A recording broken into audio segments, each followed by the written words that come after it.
Then you're gonna get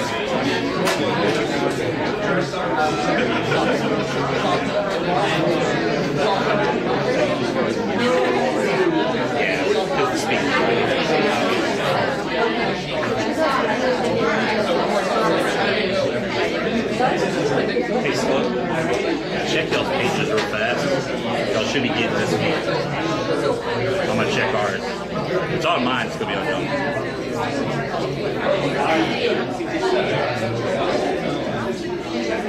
It worked.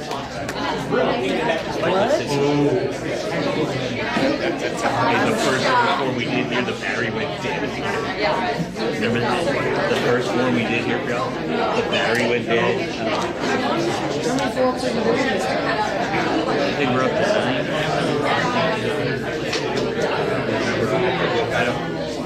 And it's going to be 10 if we get 2. I didn't memorize it. I know, I'm sorry. Here's the... So it wasn't like anybody know. If I can get a moderator to everyone. It'll hurt me. We can see each other.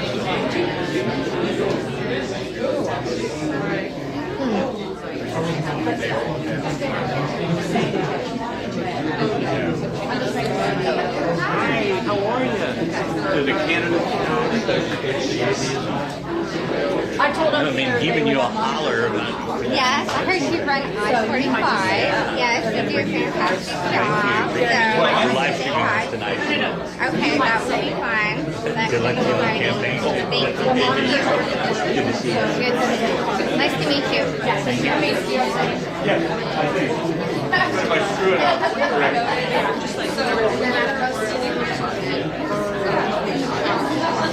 No, it's not that. The Facebook goes on wonderfully. But for those are just us.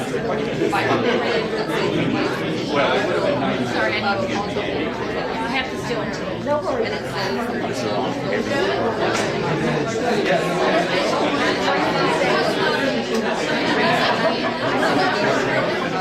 been a lot of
TJ, are you ready? You ready to rock and roll?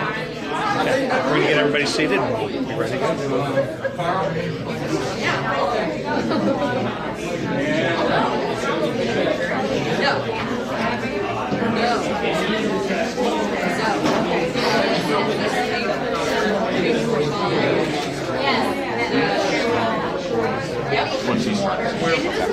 We're one candidate short again.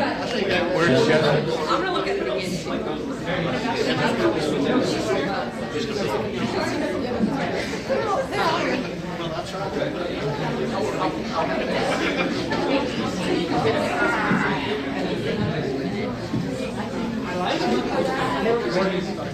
Huh?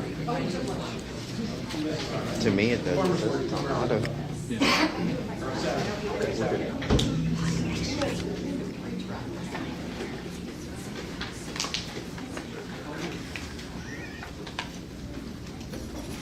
Good evening. Welcome to the Clear Creek Area Chamber of Commerce Clear Creek ISD Board of Trustees Candidates Forum.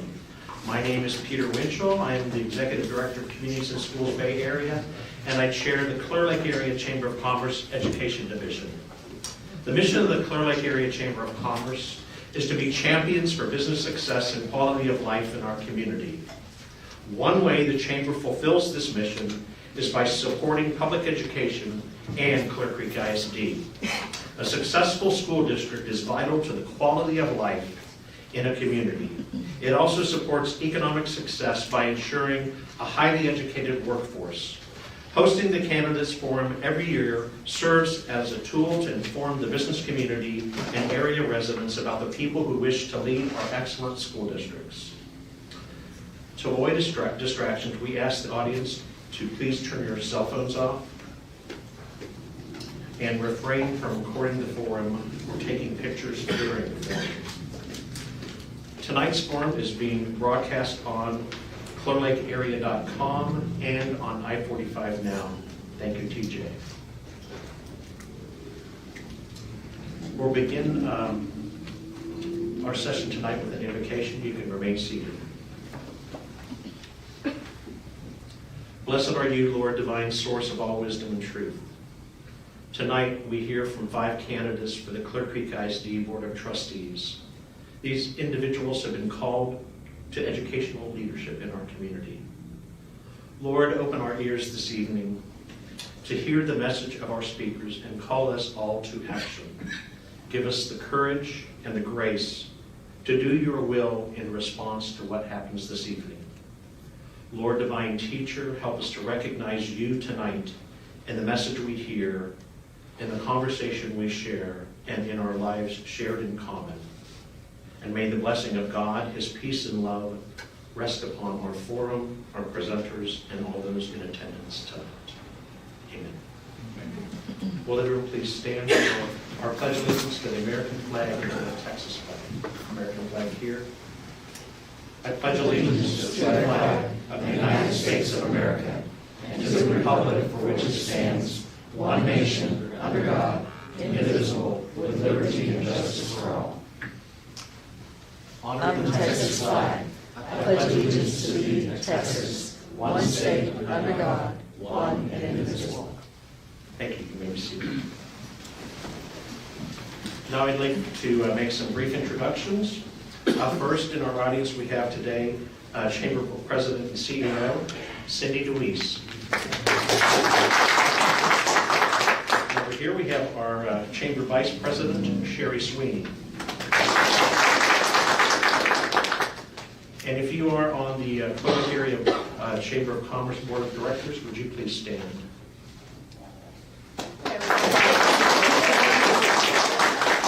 And if you are a President Clear Creek Independent School District Board of Trustees, would you please stand?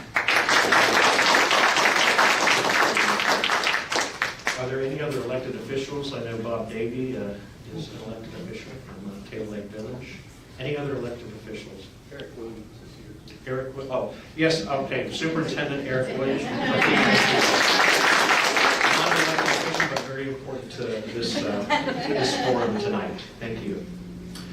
So I'd like to introduce to you our candidates, and we'll be from left to right in alphabetical order. For District At-Large Position B is Scott Bowen. He is the incumbent.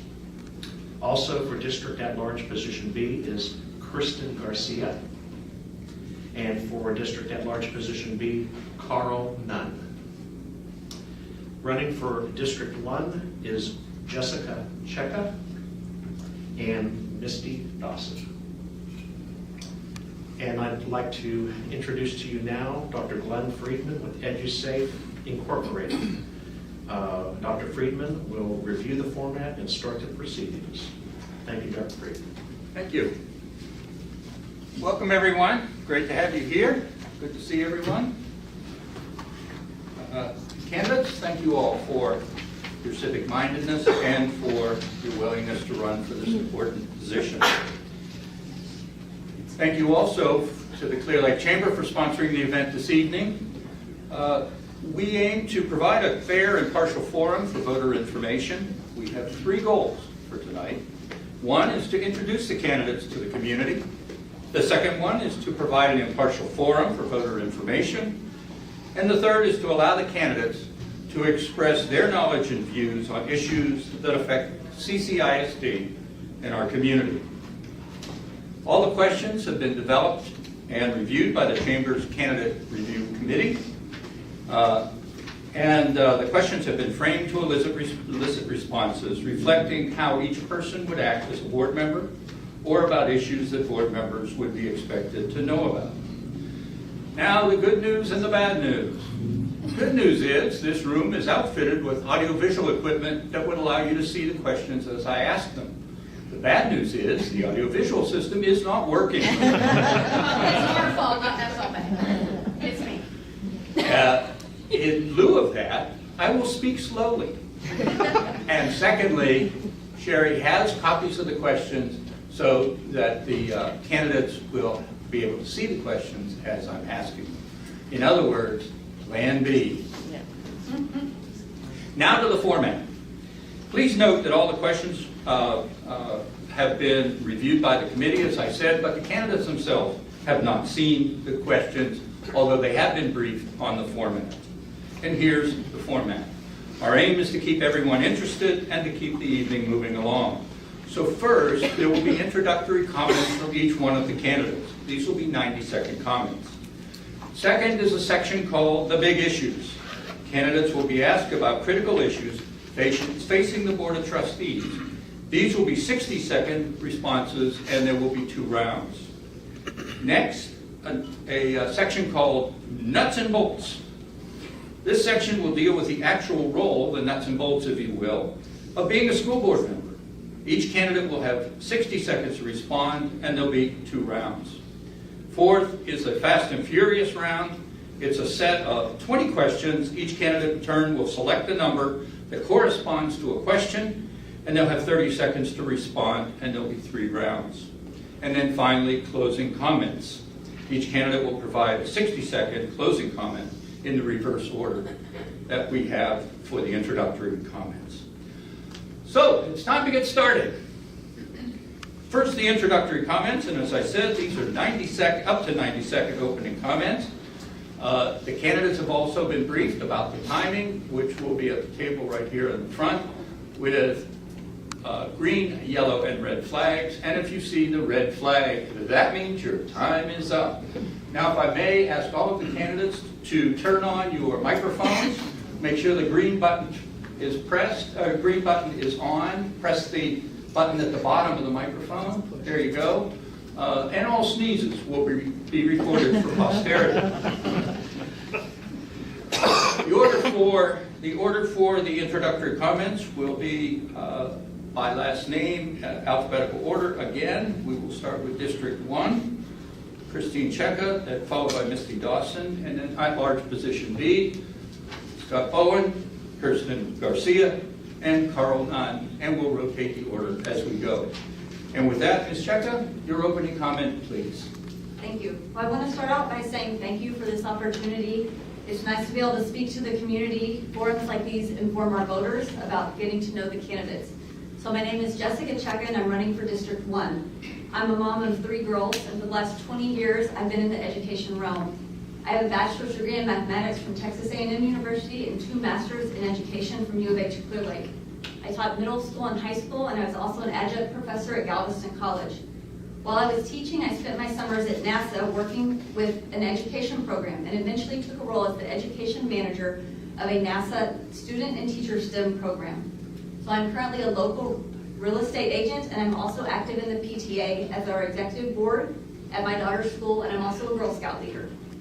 I feel I can make a positive contribution to our district. As a former educator, I have firsthand experience and know the challenges teachers face. I want to be an advocate for our teachers. As an engaged parent, I know the importance of being involved in our schools, and I want to help increase parental involvement to take a little bit of the workload off our staff. As a real estate agent, I can advocate for our community and all taxpayers because I know the importance and the direct correlation of the quality of our schools and our property values. People are moving to CCISD because of the excellence at our schools. As a trustee, I will work collaboratively with all trustees to make decisions based on what is best for the students of CCISD. Thank you. Thank you, Ms. Becker. Ms. Dawson, your comment, please, your introductory comment. I just want to say thank you. I'm thrilled to be here today. I'm a business owner too, and I know what it's like to take that leap of faith to start a business. Not everyone is supportive in the beginning. In fact, most people are not supportive. I was told I was living the American dream with my corporate job. However, I was not living my dream. So I started my own business here in the community, which has been very successful. My background is I graduated from Clear Creek. My oldest graduated from Clear Creek. She is now at Sam Houston State University and is now looking to apply for medical school. I have two small kids at Mossman Elementary, one in first grade and one in third grade.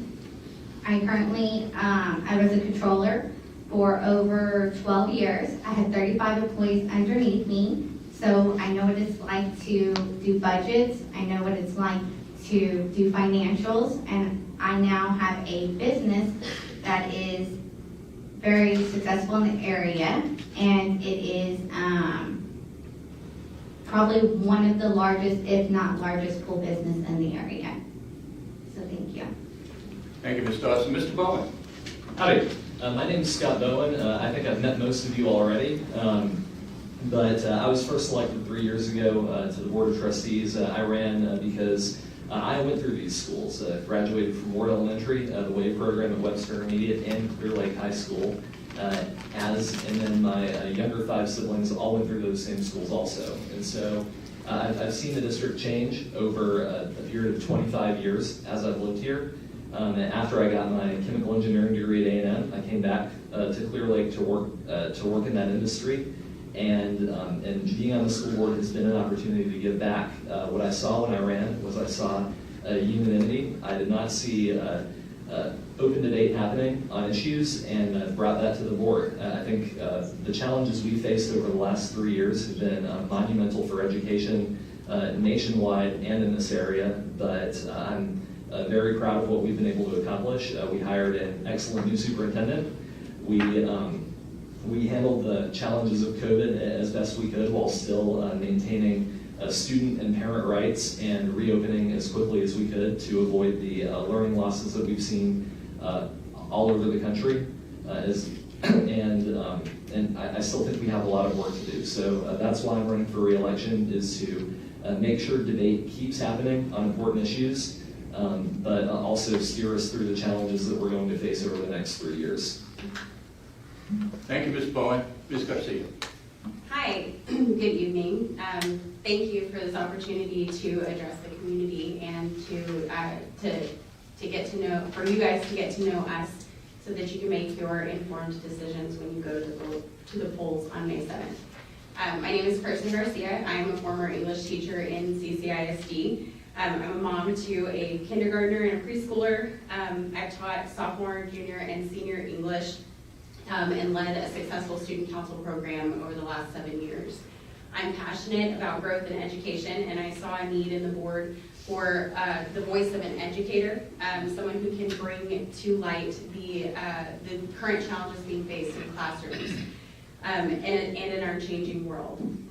I approach every question, decision, and problem by asking more questions to learn before settling on an answer or a choice.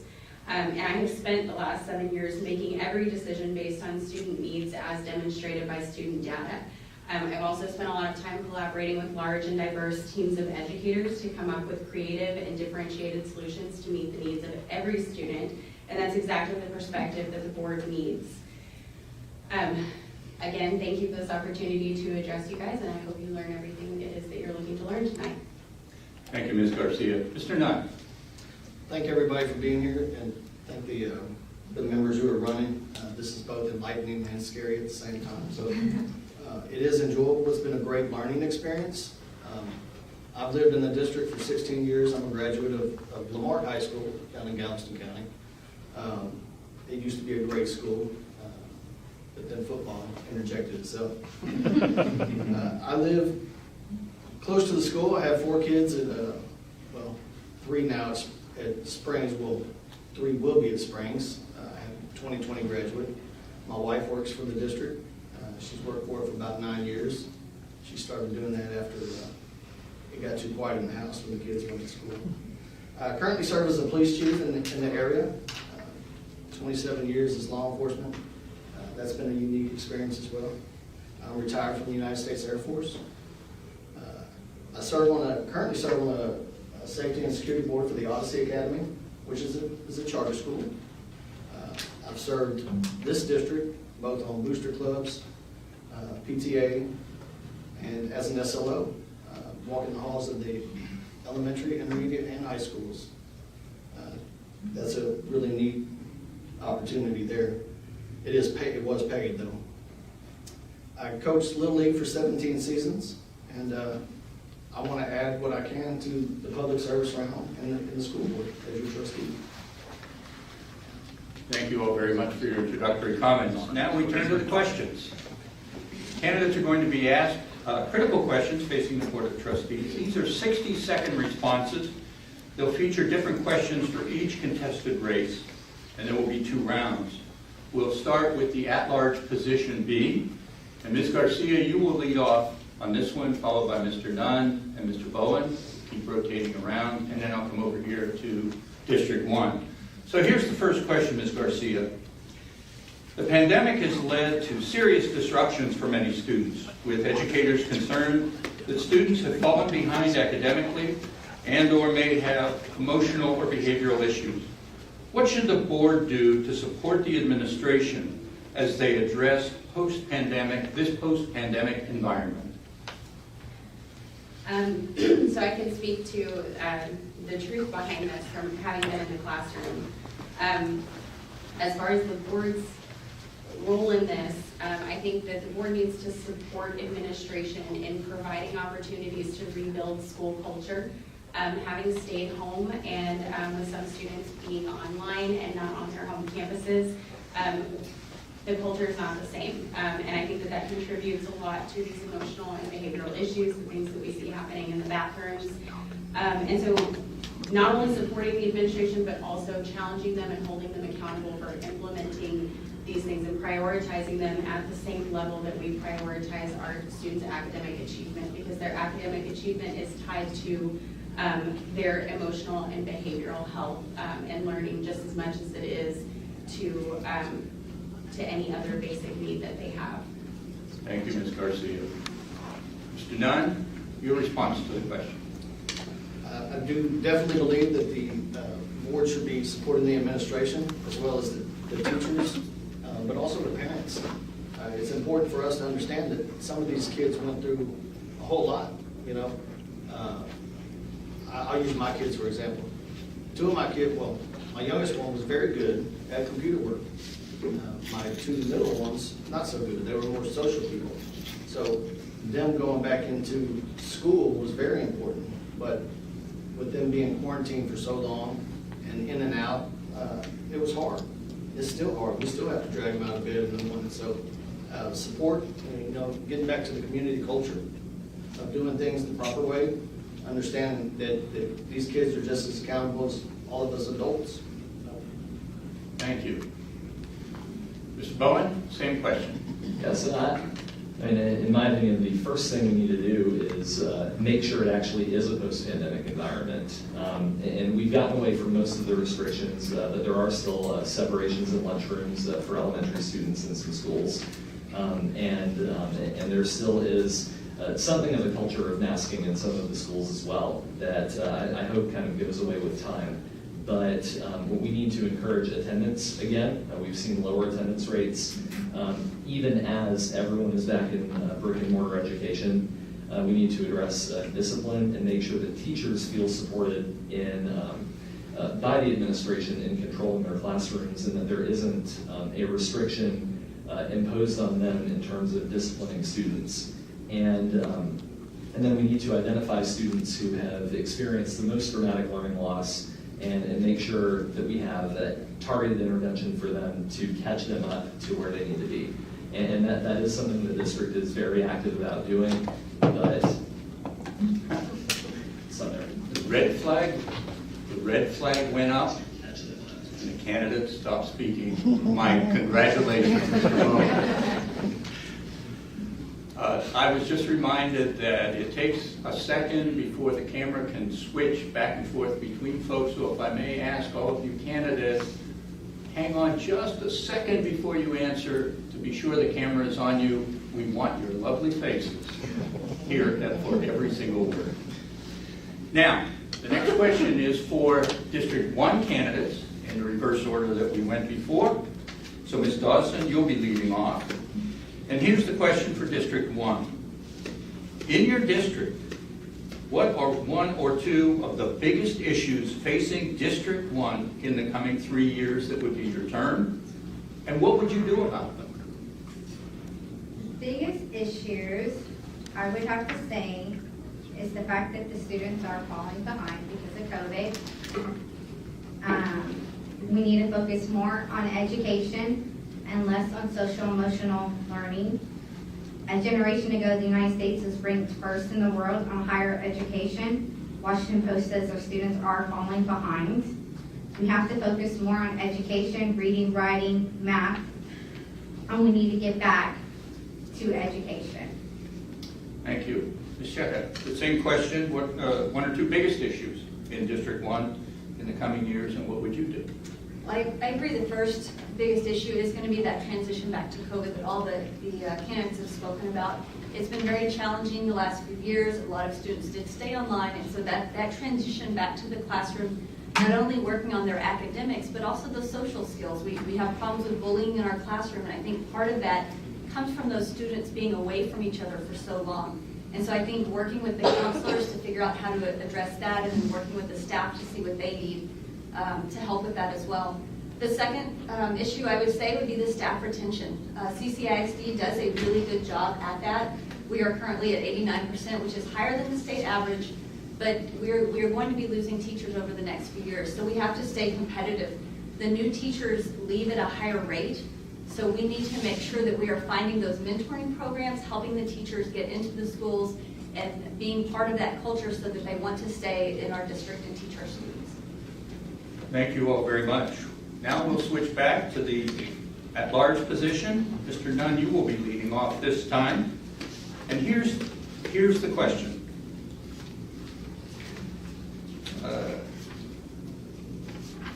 There's been a great deal of discussion about the role of parents in public education. What exactly is the role of parents? As a parent, this is a great question, because we sometimes forget that people don't come to our jobs and tell us how to do those jobs. But it is very important to understand that parents want to understand what their children are learning, if the educators are being effective in their learning. And they have a right to ask questions. They have a right to pursue what the curriculum is for their kids. The kids, I call my kids kids. So our children, it's important for me to understand as a parent that my kids are learning what they need to without being interfered with. So the role of parent is to stop at the school doors. That's important because the teachers need to teach. Thank you, Mr. Nunn. Mr. Bowen, same question. And I totally disagree that the role of the parent stops at the school doors. I want as many parents in schools as possible. We know that schools that have parents involved and have parents engaged are the most successful schools, and they get the best outcomes for students. And I think the schools are ultimately working for the parents. Parents entrust their children to us to provide the best education we possibly can in a way that is consistent with their values. And so we should not be hiding anything from them. We should not be doing anything that a large amount of parents would object to. And at the same time, we need to remember that they are the parents of those children. They know them best, and they know them better than the district does. And so it's our job to support them. And if we're doing that, then I'm confident that they will support us. Thank you. Ms. Garcia, same question. In CCISD, the mission statement is that we're setting out to ensure that each student achieves, contributes, and leads with integrity in a safe and nurturing environment, distinguished by authentic relationships, service before self, and the spirit of exploration. And one of the strategic goals in the district is that we will ensure our community, parents, staff, and students exercise shared ownership of that mission. And so that looks like Mr. Bowen said, getting parents involved in schools. Students who attend schools with increased parent and community involvement, whether it's their parents or somebody else's, see better outcomes academically, socially, and generally in all areas. The role of the public school is to support the community and bring students up into excellent community members, and we need their parents' support in doing that. Thank you very much. And now we will switch to District 1. Sheka, you will lead off this time. And here's the question. With all the recent talk in the community about homestead exemptions, please tell us how changes in the homestead exemption would affect the citizens in your district and how it might affect the district itself. Well, I feel like I have some knowledge on this one, being a real estate agent. I can tell you that our tax value and the money that comes in comes from our property taxes. With that homestead exemption, that is less money that is going into our schools. So schools are going to have to find creative ways on how to use the funding that they have to be able to provide support to our students and teachers and the staff that they need. Thank you. Ms. Dawson, same question. I have to agree with her on that. I think that we can't take away the homestead exemption. We're going to have to find other ways to bring in more tax dollars. Thank you. Now we're going to have our first Fast and Furious round, and as I mentioned before, we'll be asking each of you to pick a number from 1 to 20. I'm going to read the question that you pick. It will be a question just for you. We're going to have 3 rounds, and it's limited to 30 seconds per answer. There'll be 3 rounds, and we will begin with Mr. Bowen. And your number, please. Fighting Texas Aggie class of 12. That's a perfect reason. The question is, the pandemic has brought the issue of students' mental and emotional wellness to school boards across the nation. What additional things should CCISD be doing that it is not doing now to address social and emotional issues? Well, I think we are doing a lot of the things we need to do. We offer a very diverse array of mental health opportunities for students. We actually just had a workshop a couple of months ago that went through all of the community partnerships we have that offer mental health to students, and also the what counselors do to check in on students and make sure that every single one of them has an interaction where they're at least checked on, made sure they're okay. So I'm all for extending those programs as needed. Not just that.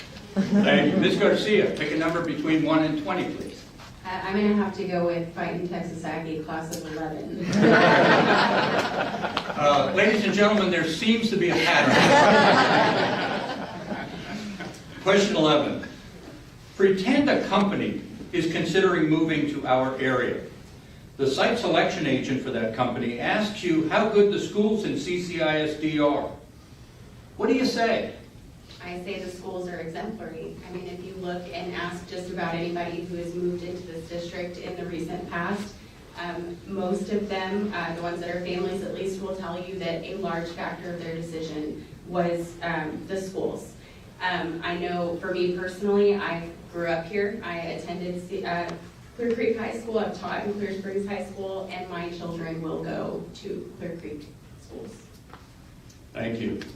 Mr. Nunn, number between 1 and 20. 17.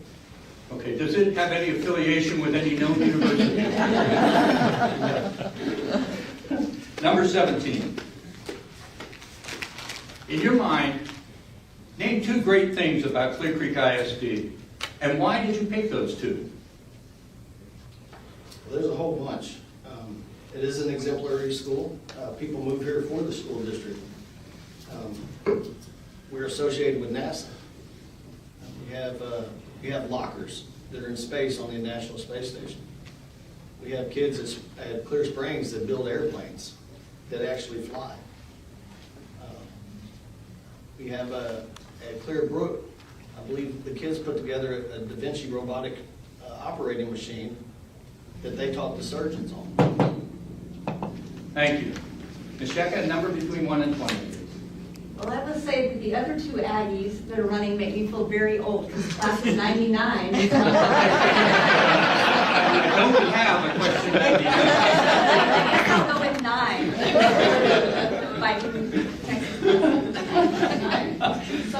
What number? 9. Oh, Number sorry. 9. And We for were all laughing. you Longhorns in the audience, we love you. Number 9. Oh, wait, oh, gee, what did I start? Sorry. Number 9.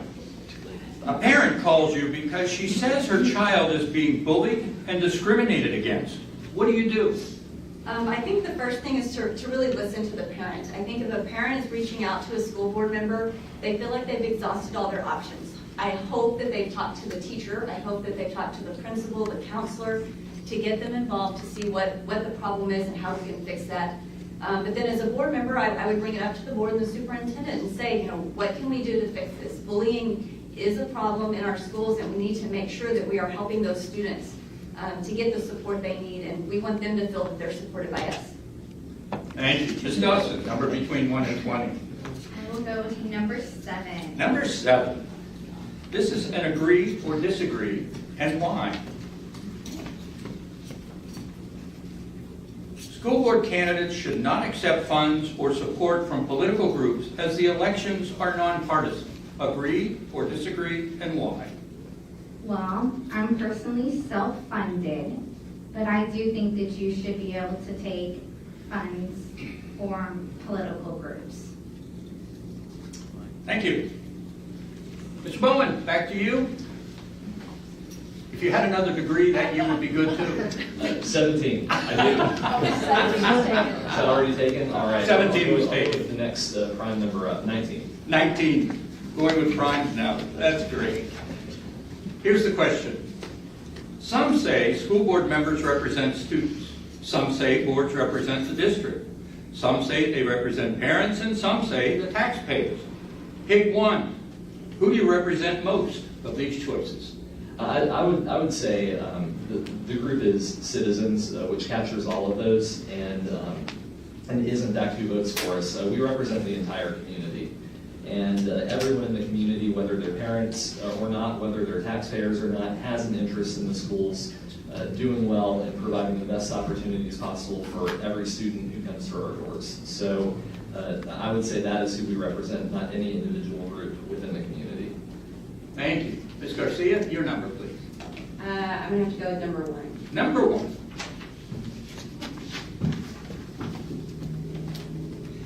In the Texas A to F accountability system, is an A school better than a B school? Why or why not?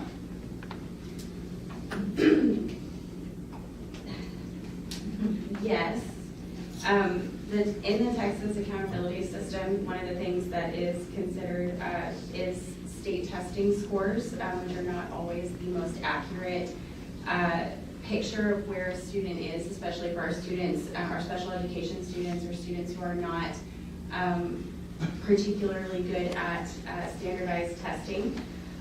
So yes, but if that was the difference between an A and a B score, then I would probably say no. Thank you. Mr. Nunn, number please. 2. Number 2. Texas requires that school trustees should participate in professional development each year. What training will you need to become a better trustee? All of it. Absolutely all of it. If you ever stop learning, you become inadequate. Thank you. Ms. Sheka, your number please. 3. Number 3. This is another agree or disagree, and why. Homeschooled students should be allowed to participate in CCISD's extracurricular programs such as athletics, robotics, marching band, or others? Agree, disagree, and why?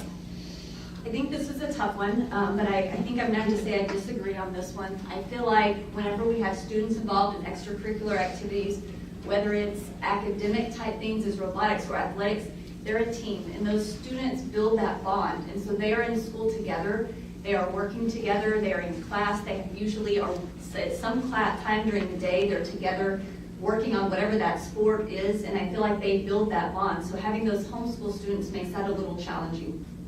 Thank you. Ms. Dawson, your number, please. What number have we not? Just pick one, I'll tell you if it's taken. Okay, number 10. Number 10's a winner. You receive a petition with 142 signatures demanding that all students have bus service to school regardless of a resident's proximity to that school. What is your response? I think that if that's the case, we need to take those parents' views into consideration, and we're going to have to do a report and try to find a way to find a conclusion. And we're definitely going to have to take their opinion into matters, and we're going to have to figure out if there's a way we can find a solution. Okay. Ms. Bowen, last question in this round. All right, I don't think we've done 8 yet, have we? No, we haven't. All It's right. a winner. A board member is a part of a team of 8. That includes the 7 members of the board and the superintendent. Why is this an important concept in Texas public schools?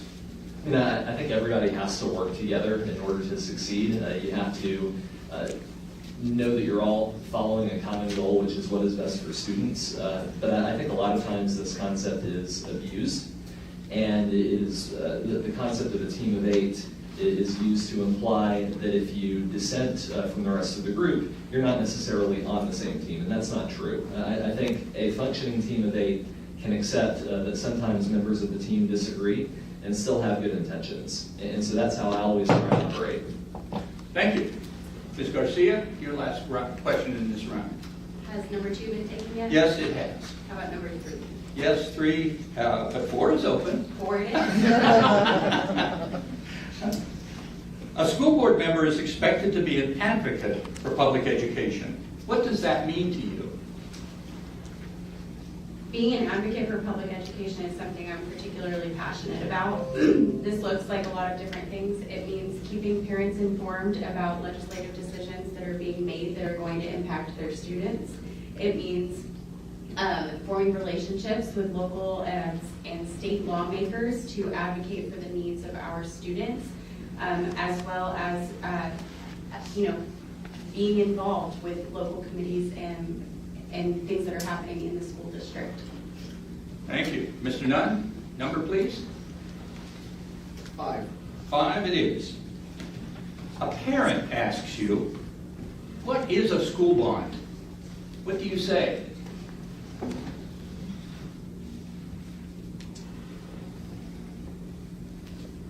It's a way for the district to get money, for sure, but it's focused on a certain goal that you're trying to achieve. It can't be interoperated with your maintenance and operation budget. So that would have to be explained to them for them to understand. But it's a goal to get goals. It's a goal to get projects completed without tapping into your other money. Thank you. Ms. Scheck. 18? 18 Yes. is a winner. It's a winner. It's a winner. Over the years, CCISD has received commendations for excellence from the board level to every aspect of teaching and learning and operations. How would you contribute to sustaining that excellence? Well, I think our schools do an excellent job of that already. We have so many programs that we offer to our students that not all districts have. So making sure that the funding stays in place for those programs so that we can continue to keep giving our students the opportunities to do programs extracurriculars, whether that's STEM, robotics, GT programs, as well as the athletics programs. So we want to make sure that we keep the funding for those programs so that we can offer those to our students. Thank you. And the last one in this round, Ms. Dawson, is up to you. Which number? Hey, how about you surprise me?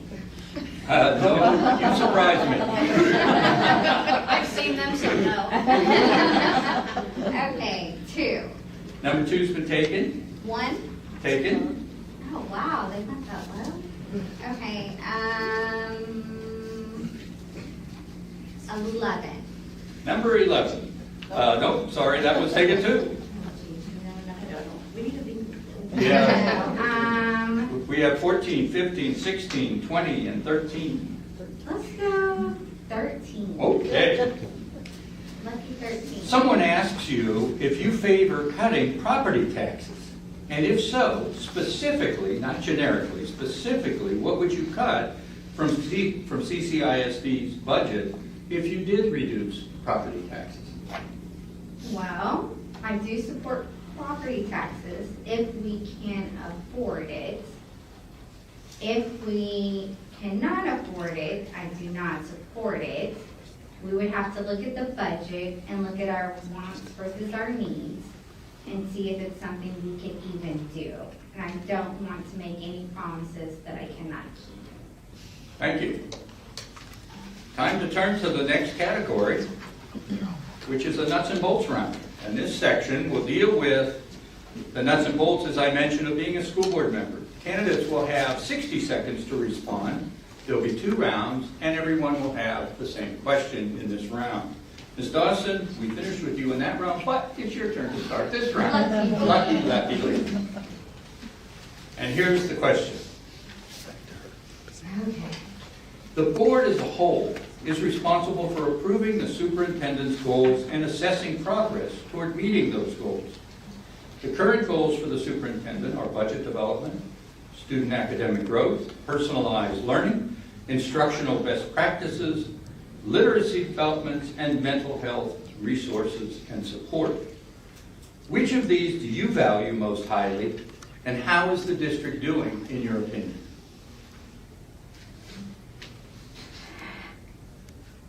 I personally think the district is doing a great job with majority of these items. I think as far as the goals of the superintendent for the board, it's the board's job to ensure that the goals reflect the taxpayers, parents, and teachers' values in the district. Pick one. So you want me to pick which one? The question is for you to pick one. Which one I think they're doing the best at? No. Oh. And because the question reads, those are the current goals, which of those do you value most highly? And how is the district doing on the one you value most highly? I would say student academic growth. And I think that they're doing a good job, but I think that they can do better. Okay. Mr. Bowen, same question. You were a participant in those. Which one do you value most highly? And how's the district doing? I think of these 6, I value literacy development the most highly. I think if you don't have literacy, you don't have anything. And so there can be no academic growth, and really there cannot even be instruction or mental health support without literacy. And so the district's program for improving our literacy instruction has been to reintroduce phonics and direct learning, which I think has been very successful at the elementary level. I do think there is more we can do to encourage reading of whole books. I would like to go back to having a reading list that English teachers work throughout the course of the year so that all of the kids read the same book at the same time in class and they're able to go into greater depth. I think that's how English class used to work, and I think it's something we should go back to. But of these 6, literacy development is the most important, and I think we are on the right track. Thank you, sir.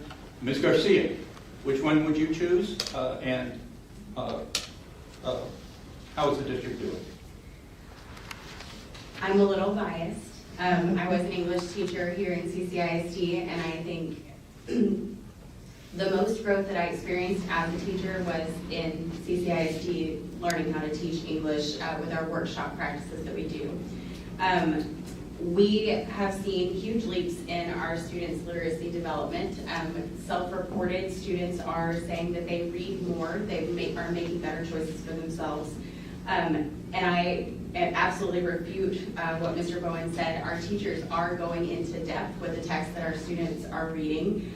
We pulled longer excerpts in addition to shorter ones, but we also, the nature of our literacy practice is that the questions that we ask apply to any book that they read.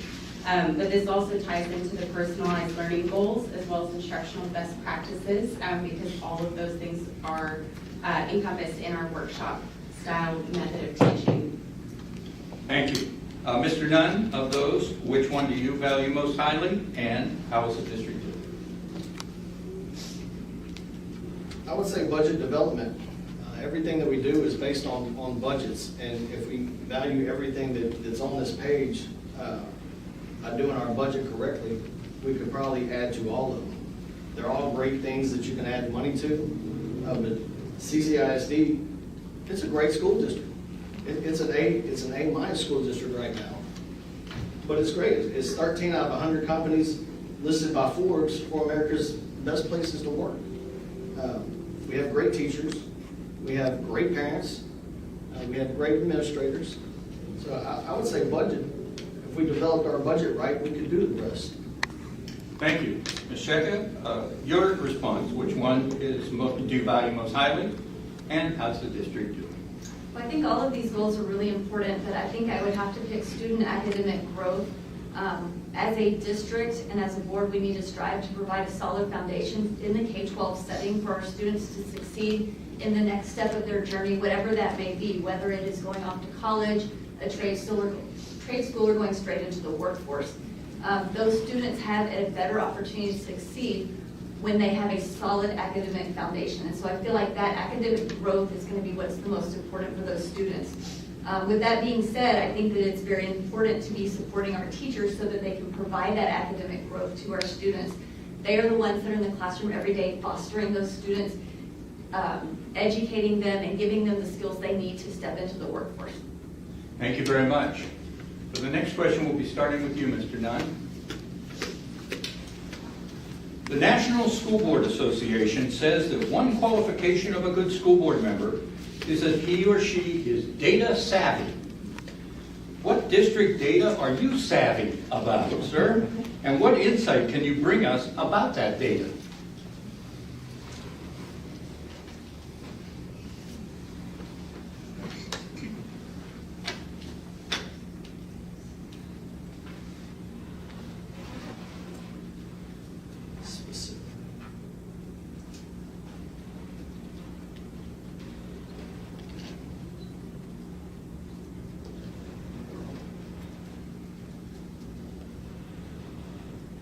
As far as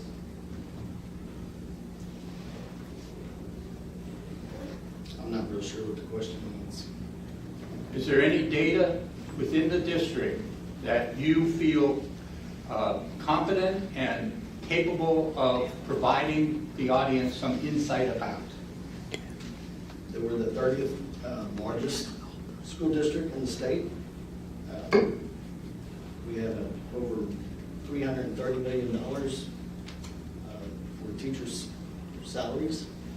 We're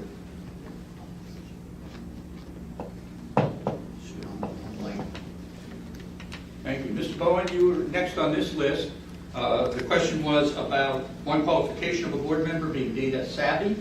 What data are you savvy or do you understand well, and what insight can you bring to us about that data? So I'll give a recent example of one issue that I've kind of been interested in over the past few years is how changes made to our grade point average formula soon after I left high school impacted fine arts enrollment.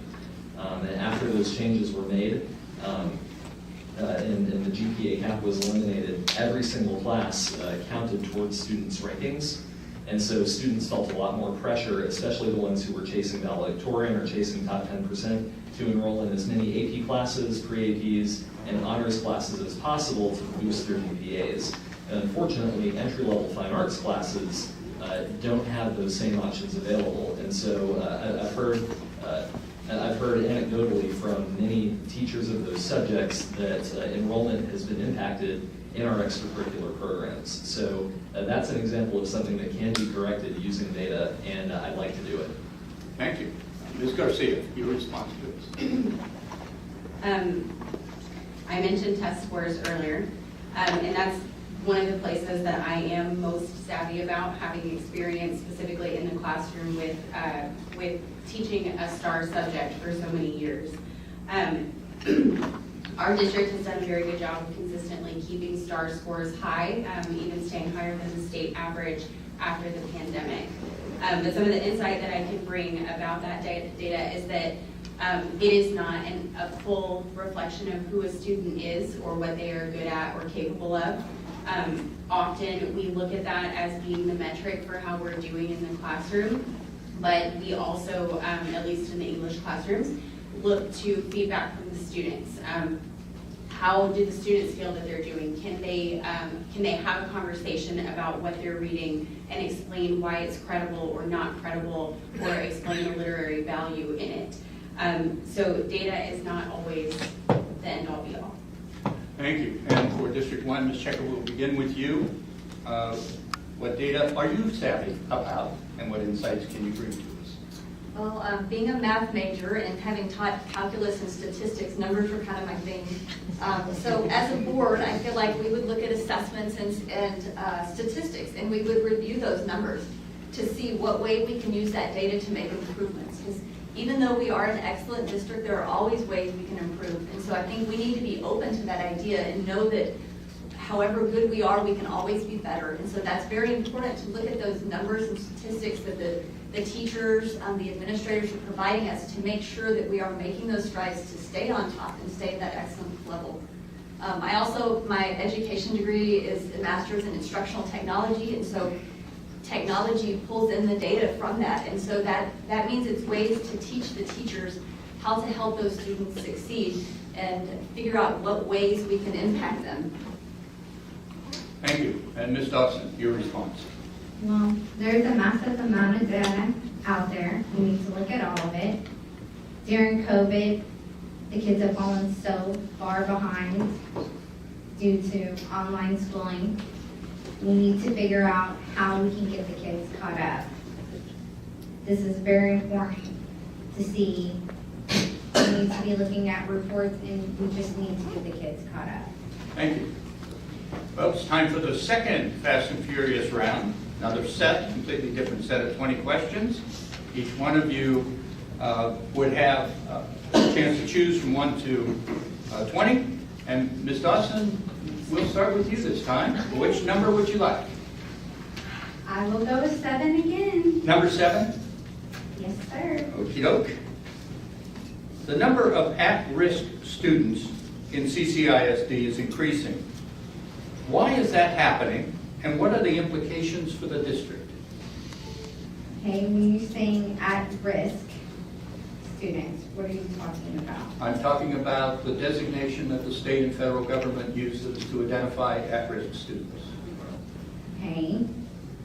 Are you talking about disabled students? It's for you to answer the question. I just asked them. Okay, I guess I'm gonna have to skip on this because I'm not really sure as to what qualifies an at-risk student. Thank you. Ms. Bowen, number please. I'll go with number 3. Number 3.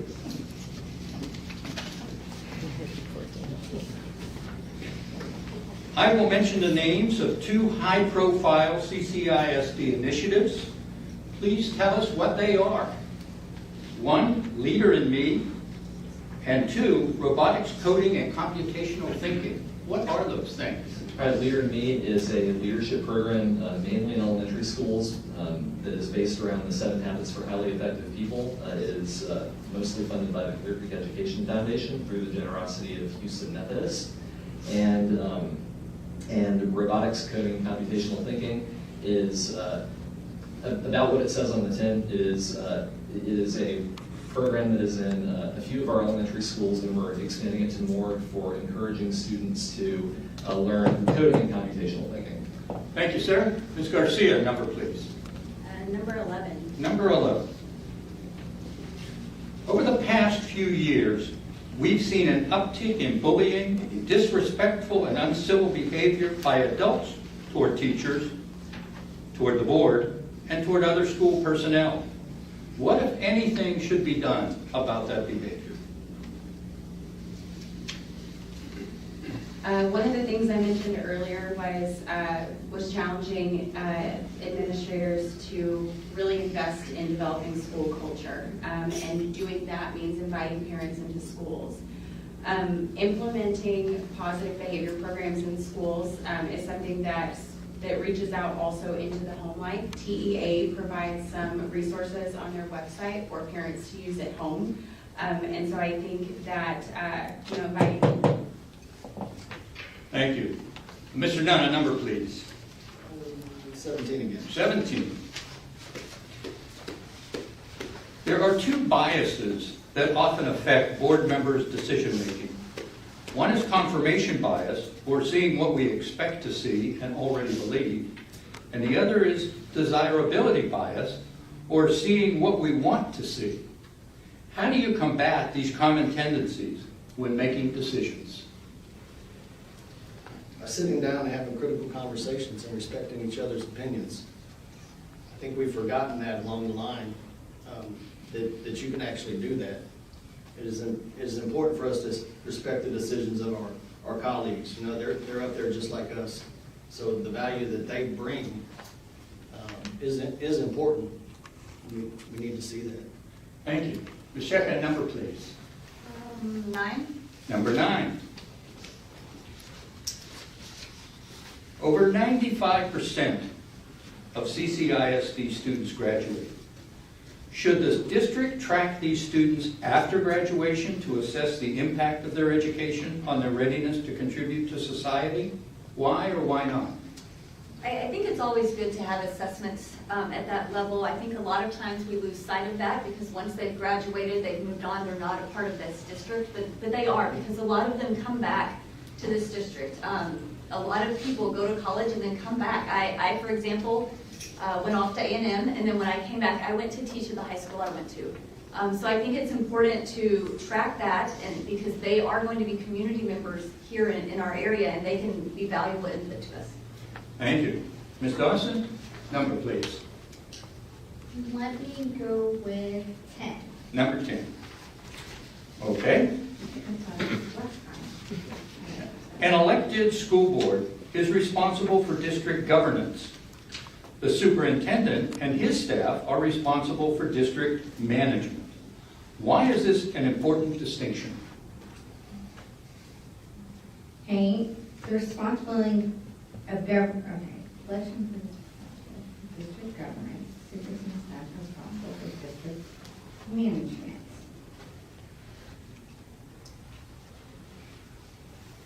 Okay, so the superintendent is responsible for the day-to-day activity, and the district, which is the actual, the school board is governing body for the school. Thank you. Mr. Bowen, your question, please. What your number? I'm sorry. Number 5? Number 5 is a good one. Meaning that hasn't been taken. The quality of the question is entirely up to you. What is the difference between STEAM and STEM in terms of curriculum? And which, if either, makes more sense for CCISD? STEM is science, technology, engineering, and mechanics. STEAM adds arts in as the A. And I believe arts and STEM education serve complementary purposes in some instances, and then also there are some students who feel directed toward one or the other. So I think what's more important is that we offer good opportunities in arts and in science and mathematics, and allow the children who want to do both pursue that opportunity. Thank you, Mr. Bowen. Ms. Garcia, a number, please. Number 12. Number 12. The pandemic has caused us to choose between public health. The pandemic has caused us to choose between public health and safety, that is, things like masks and vaccines, and personal choice, whether to abide by these things or not. If another major COVID surge hits us, where would you stand? On the public health and safety side or the personal choice side? When I am not an expert in something, I defer to the people who are. I ask them questions and I look at the recommendations that they make and use those to inform decisions that I make. That was the way that I operated during the last surge and the one before that, and it is the way that I would continue to operate. Thank you very much. Mr. Nunn, your question, your number, please. 8. Number 8. What are the implications of CCISD's changing demographics for the district's strategic planning? We're still growing, but we're also maturing. The changing demographics are probably the reason that we are now an A-. Going back to the test scores that some of the candidates talked about earlier, it doesn't recognize a whole person. And as far as the demographics for the children that are coming in, if they're not English language speaking, the test doesn't differentiate between them, and that's our problem. Thank you. Ms. Cheka, your second number, please. Has 18 been selected? 18 is open. No, I got it. This is an agree or disagree, and why. School boards and educators should be permitted to have professional organizations advocate for them at the legislature. Do you agree or disagree, and why? I do agree with this statement. I feel like there are a lot of organizations in our community that are strong supporters of our school system. We have our Rotary clubs, we have our chamber, they are strong supporters of our education system, and so being an advocate means that they come and help rally for us. When I was at NASA, we advocated for student programs, and we had many community partners that came into play, and I think that helped get the word out and get the funding that we needed to be successful. Thank you very much. Ms. Dawson, your last number on this round, please. Let me go 4. Number 4. Here it comes. Over the next 3 years, should CCISD's career and technical education programs be changed in any way? How and why? Well, I own a tech company, so I believe our future is going to be, we need to go more into training for technology, plumbing, AC. There's other ways. We need to stop sending students to college. There's other avenues you can go down. Not everyone's meant to go to college. And I think that there's a lot of opportunity and money in other directions. Thank you. Ms. Bowen, your final number for this round, please. Is it a big 20 yet? No. Number 20. No, that's an open one. A parent blasts you personally and wrongly on social media. How do you respond? Well, this has never happened to me. I mean, when I can, sometimes I will reach out to them and talk to them and try and find out what their issue is. I mean, there have been multiple instances where behind the keyboard, someone has sent very nasty comments to me, and then when I talk to them on the phone or I meet them personally, we have a very pleasant conversation and we're able to find common ground. So something about being behind the keyboard just lets people feel like they can say whatever they want, but there's opportunity. Thank you, sir. Ms. Garcia. Number 13. Number 13. Agree or disagree, and why? The best way to assess a student's learning is the STAR test? I think we all know where I'm going with that. I do not believe that the best way to assess a student's learning is the STAR test. It is definitely a piece of the puzzle. It definitely gives teachers a place to start in planning instruction because we do need data to drive our decision making, but it is not the best way to look at what a student has actually learned and what they're capable of, what skills they have mastered. Thank you. Mr. Nunn, your next number, please. 6. Number 6. Candidates often talk about budget transparency. What exactly does that mean?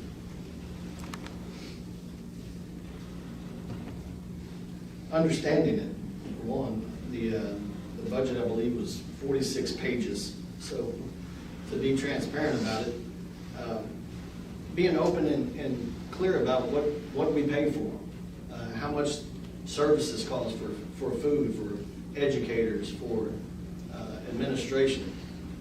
Parents want to know that stuff, and it's important because they don't want their tax dollars going to waste, and it's our job. Thank you.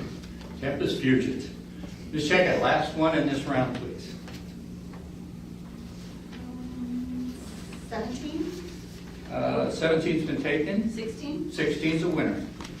Another agree or disagree, and why? There is a mental health crisis in public education that affects both students and teachers. Agree, disagree, and why? 100% agree. I think that we already had challenges in our schools before COVID, and COVID just escalated that. It's been very difficult transitioning back to the school for many students. My students, we chose to stay online last year, and even though my students are my children are where they need to be, it's still been a struggle getting back to that day-to-day routine. Teachers, the same way. Some teachers were teaching online and in person at the same time, so there have been challenges all around, and we need to work on addressing that. Thank you. Ladies and gentlemen, you've successfully navigated the questions, and now it's time for your closing comments. These are 60-second closing comments, and they'll be in the reverse order of the opening comments, starting with at-large position B, Mr. Nunn, then Ms. Garcia, and then Mr. Bowen, followed by Ms. Checa and Ms. Dawson. Mr. Nunn, your closing comments, please. CCISD is a fantastic district, or Clear Creek Independent School District. I enjoy it, my kids enjoy it, my wife enjoys it, and I'm a father in it. And I want to make sure that as a father in the district and for the parents and the coaches whose kids that I've been a part of for a very long time, roughly 16 years, that we are moving forward and we maintain our excellence. We have a lot of work to do. We have a lot of improvements to continue to make. And we have to get back to respect to people's opinions, the parents, board members, the educators, community culture. That's what it's about. We need to get back there. Thank you, sir. Ms. Garcia, your closing comments, please. One of the things that I keep coming back to is the strategic goal that I mentioned, one of the questions at the beginning about inviting parents, students, community members to all take part in a shared mission that every student can achieve the best that they're able to. Growth and learning are things that I've been passionate about for a very long time. They are things that I bring a perspective about what that looks like in the classroom that other candidates do not. I taught through the pandemic, I taught online, I taught in person, I've taught in the summer, and I know what our kids need and I know what they are facing, and I have ideas about how to give it to them. Thank you. Mr. Bowen, your closing comment, please. I think there's a lot of work left ahead to do. I think that CCISD is a mature district. Our growth is slowed, and so we really need to focus on redefining specific goals that we can achieve as a district to move forward over the next 3 years and really over the next decade. I think we need to build a strategic plan that allows us to find a way of measuring how students are doing outside of STAR, which we don't really have right now. and then we have to face our budget challenges that are coming in the next few years while preserving our most important programs. I feel like I'm the best equipped to do that. I've been on the board for 3 years already. I've seen most of the problems we've gone through already, and I've brought a diverse perspective that didn't exist before, and I think it's been of incredible value to the district and to the board. So thank you for your time. Thank you. Ladies and gentlemen, those are your three candidates for the at-large position B, Mr. Bowen, Ms. Garcia, and Mr. Nunn, alphabetically speaking. And now for closing comments, Ms. Checker. Thank you. I want to say thank you to the Chamber and I-45 Now for hosting this. Also to everyone that's here in person and those that are watching online. I hope that everyone had an opportunity to learn more about myself and my goals for the district. I also wanted to say thank you to the candidates for taking the courage to step up. It takes a lot to get up here and speak. Most of us are not politicians or public speakers. We're just parents that want to get involved and do the right thing for our district. So I'm passionate about education, and I have 3 daughters in the district, and we try to volunteer as much in the schools and community as possible to be good role models.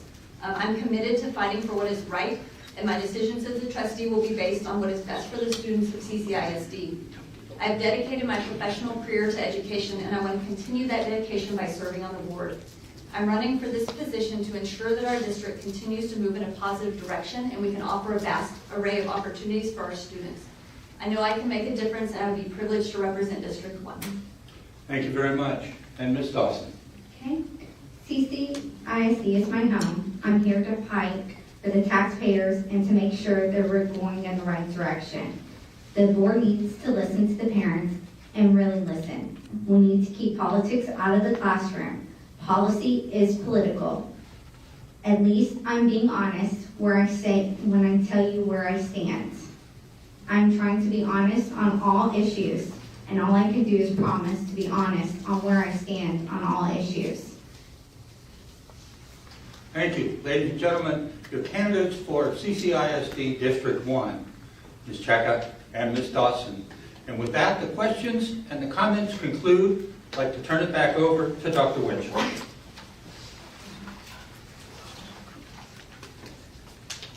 Thank you, Dr. Friedman.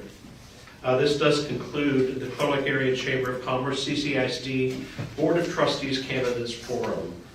We thank you for beginning to become an informed voter. In order to continue being informed, we ask you to go to www.ccisd.net/elections, and you can find more information on our candidates.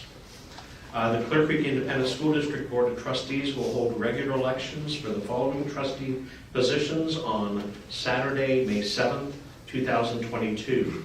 Early voting will be from April 25th to May 3rd, 2022, with the polls closed on Sunday.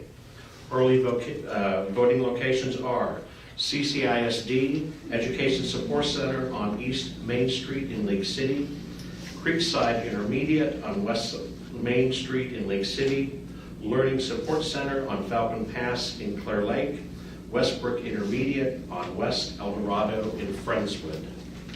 On the ballot again are District At-Large Position B, Scott Bowen, At-Large Position B, Kirsten Garcia, and At-Large Position Carl Nunn. For District 1, Jessica Cheka, and District 1, Misty Dawson. Thank you all for running for office. We appreciate your commitment to public service and to public education.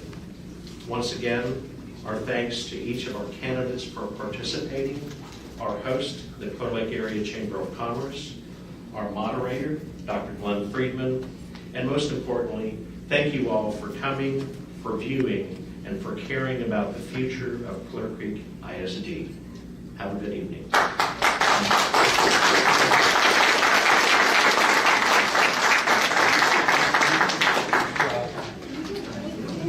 Thank you. No, I don't think so. I was just